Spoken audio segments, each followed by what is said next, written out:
नमस्कार, मैं खुशी और आप देख रहे हैं आरपीएस समाचार। आइए रुक करते हैं आज की बड़ी खबर की ओर। आरपीएस समाचार, मैं हूं आपके साथ रघुनाथ प्रसाद शास्त्री। इस समय हम मौजूद हैं जनपद उन्नाव के फतेहपुर चौरासी शीतला देवी मंदिर प्रांगण में। यहाँ पर सप्तदिवसीय श्रीमद् भागवत कथा रासलीला सहित चल रही है।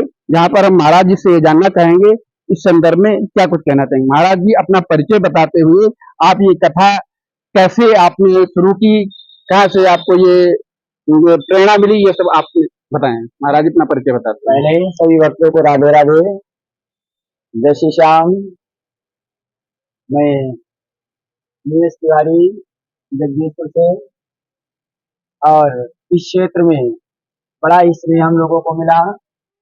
वर्ष में कम से कम 15 कथाएं F84 क्षेत्र में भक्तों के सहयोग से करते हैं। अब की बार इच्छा हुई कि इधर क्षेत्र में तो किया करते हैं, लेकिन माता शीतला देवी के पावन प्रांगण में जिनके सानिध्य में रहते हुए हम यहाँ वर्ष में 15 कार्यक्रम 16 कार्यक्रम तकरीबन करते हैं। तो हमने सोचा अब की सभी भक्तों ने सहयोग दिया और अब की बार माता शीतला देवी के पावन प्रांगण में साप्ताहिक अनुष्ठान करने का अवसर प्राप्त हुआ और सभी भक्त विशेष रूप से इस कार्यक्रम में सहयोग कर रहे हैं। सभी के लिए हृदय से हार्दिक अभिनंदन और वंदन है, और अधिक से अधिक संख्या में पधार करके भाई कार्यक्रम को सफल बनाएं। और मंगलवार को भाई इस कथा का पावन भंडारा है, तो सभी भक्तगण पधारे और भंडारे को भी सफल बनाएं। जय श्री राधे, जय श्री श्याम। महाराज जी बताइए, ये कथा कब से आप कर रहे हैं? ये कथा करते हुए हमें 15 वर्ष हो गए हैं। 15 वर्षों में अब तक लगभग कितनी कथाएं आप कर चुके होंगे? 3 वर्षों से ज्यादा कथाएं हुई। अब की बार ये 27वीं वर्ष की कथा है। जन्माष्टमी से हमने इसी वर्ष इसी क्षेत्र से कार्यक्रम प्रारंभ किया था। ये 27वीं कथा वर्ष की हमारी माता शीतला देवी के पावन प्रांगण में चल रही है। तो अब इसका अंदाजा तो कठिन होगा, क्योंकि 15 वर्षों से लगातार कथा, 27वीं कथा आपकी वर्ष की है। महाराज जी, हम ये जानना चाहेंगे कि आरपीएस समाचार के माध्यम से आम जनमानस को किस तरह का संदेश देना चाहिए, कैसे लोग अगर भागवत कथा का अनुसरण करके किस तरह से अपने जीवन को कृतार्थ बनाएं, सबसे सरल तरीका बताने का कष्ट करें। सरल तरीका ये है कि मानव में ही परमात्मा के दर्शन करने चाहिए। आजकल सबसे ज्यादा देखा जा रहा है कि मनुष्य मनुष्य का विरोध कर रहा है, तो हमें उस चौपाई का ध्यान करना चाहिए। सिय राम मैं सब जग जानी, करहु प्रणाम जोरी जुग पानी। सब में सीताराम का दर्शन करोगे तो विरोधा भाव खत्म हो जाएगा, आपस में प्रेम से सभी लोग रहोगे, तो फिर रहने का, जीवन का, परमात्माओं की कथाओं का आनंद ही कुछ और होगा। ठीक महाराज जी, तो नाम नीरज तिवारी। नीरज तिवारी जी के बारे उससे सुन रहे थे आप। आज की भागवत कथा के संदर्भ में जो भागवत कथा का आयोजन यहाँ पर सार्वजनिक तौर पर किया गया है, जिसमें महाराज जी का कहना है कि सिया राम मैं सब जग जानी, करो प्रणाम जोर जुग पानी। महाराज जी, तो सारे केवल समय था कि किसी स्नात के कारण एक बार वही पुरुष नारी के रूप में हुए और दूसरी बार पुरुष के रूप में हुए। आज श्री सुखदेव जी ने कहा, कृपा करके अरे भगवान ये बताओ ऐसा कौन सा कारण बना जिससे सूर्यवंश और चंद्रवंश का प्रादुर्भाव हुआ। तब श्री सुखदेव जी कहते राजन परीक्षित श्रवण करें। एक साधु जो मनु महाराज थे, इनके यहाँ कोई संतान नहीं थी, तो साधु मनु महाराज ने विचार किया हमारे यहाँ कोई संतान नहीं है, अब क्या किया जाए। महारानी से बताया, महारानी ने कहा सुनो महाराज, आप तो दरबार में चली जाती हो, आपका मन भटक जाता है, लेकिन सारा संसार हमारी हंसी उड़ाया करता है। क्या कहता है कि अब तक हुई संतान नहीं और दुनिया हंसी उड़ाती है। महाराज कहलाते हैं एक खिलाबान का।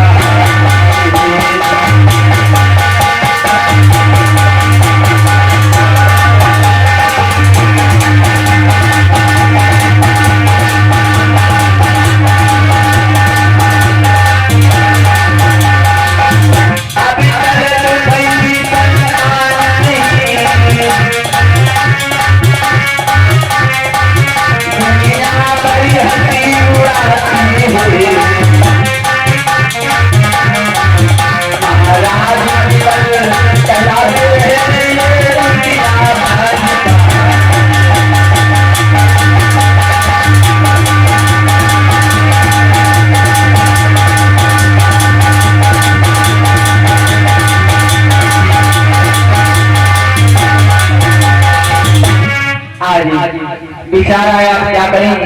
गुरुदेव के पास गई। वशिष्ठ जी ने कहा सुनो महाराज और महाराज तुम दोनों लोग मिलकर के ऐसा करो पुत्र यज्ञ करो। आज वशिष्ठ जी के द्वारा पुत्र यज्ञ कराया गया। परीक्षित जी कहा गए बताओ किसी आज भी जब भी कोई पूजन का कार्य कराया जाता है तो हमेशा ग्रंथि बंधन करके गांठ जोड़ करके करवाया जाता है।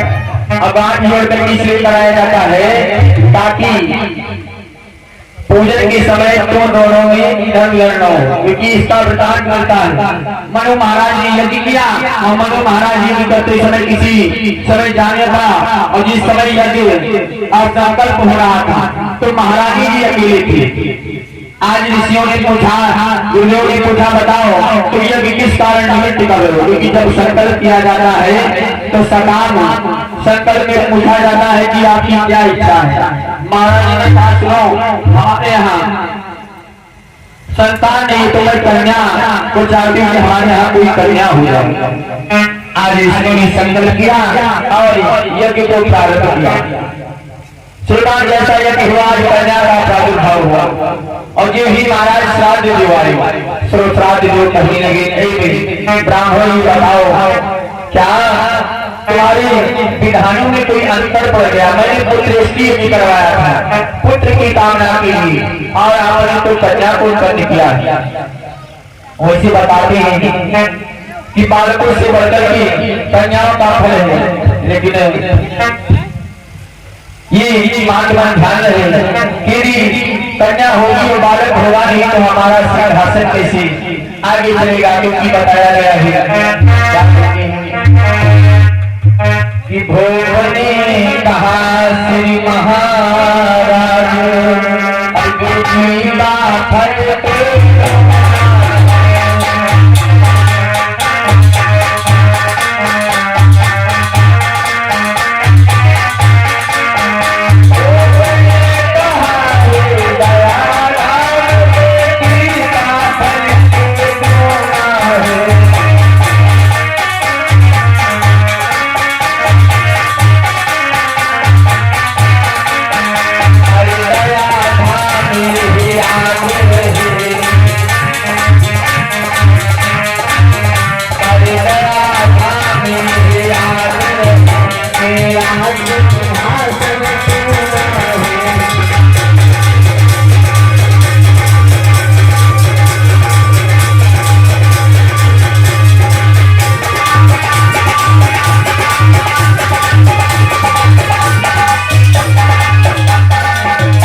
गुरुदेव से निवेदन किया। गुरुदेव ने कहा बताओ करना क्या है? कहा यदि आपके मंदिरों में प्रभाव हो तो आप इस कन्या को बेटा बना दो। आज वशिष्ठ जी के मंदिरों के प्रभाव से उस कन्या को बालक बना दिया जिसका नाम था शुभम। आज धीरे धीरे महाराज जी सिंहासन पर विराजमान हुए। एक छत्रपति पर राज को स्थापित किया। वही ही धर्मात्मा राजा है और इसकी प्रजा बहुत छात्र छाया से आनंद को जीवन यापन कर रही है।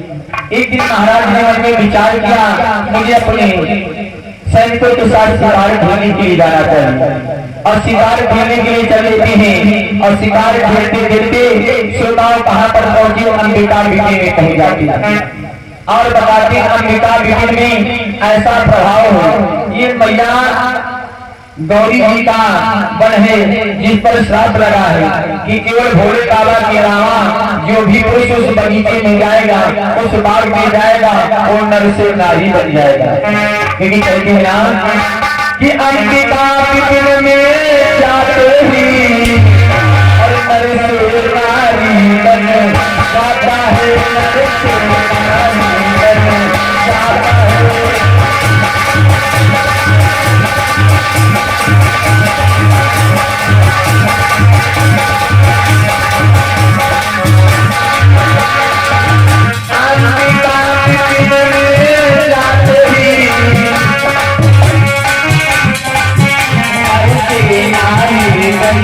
Yeah.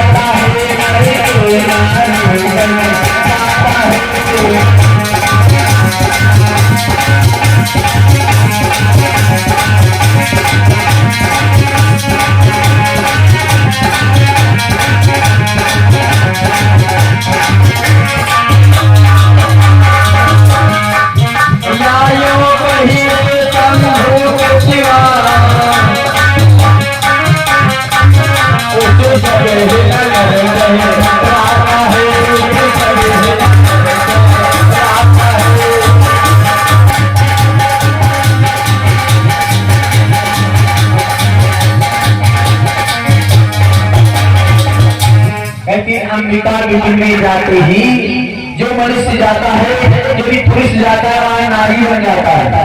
अपू भैया आज भी वो बन है, के दर्शन करने जाते हैं, वहीं पर गौरी जी ने एक बन भोले बाबा से और बनाया। एक बार की बात है, गौरी भैया भोले बाबा के साथ में बिहार का आई थी।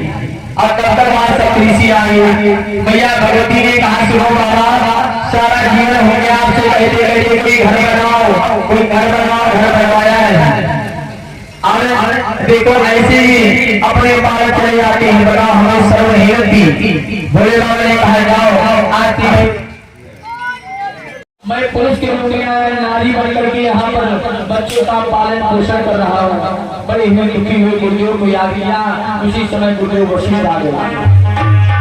आज गुरुदेव वशिष्ठ जी ने गौरी जी का ध्यान किया, गौरी जी आ गया और कहा सुनो अरे गौरी भैया ये हमारा शिष्य है और नारी के वेश में है, इसलिए ऐसा करो ये अपने श्राप को वापस कर लो।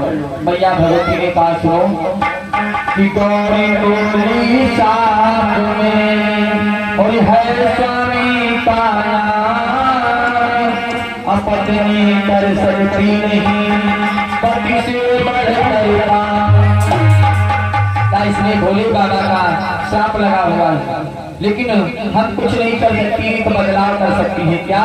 में बदलाव क्या होगा कि हाँ इतना ही हो सकता है, इसमें कुछ अंतर आएगा।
खबरों में अब तक के लिए बस इतना ही, फिर होगी आपसे मुलाकात ऐसी ही एक और बड़ी खबर के साथ।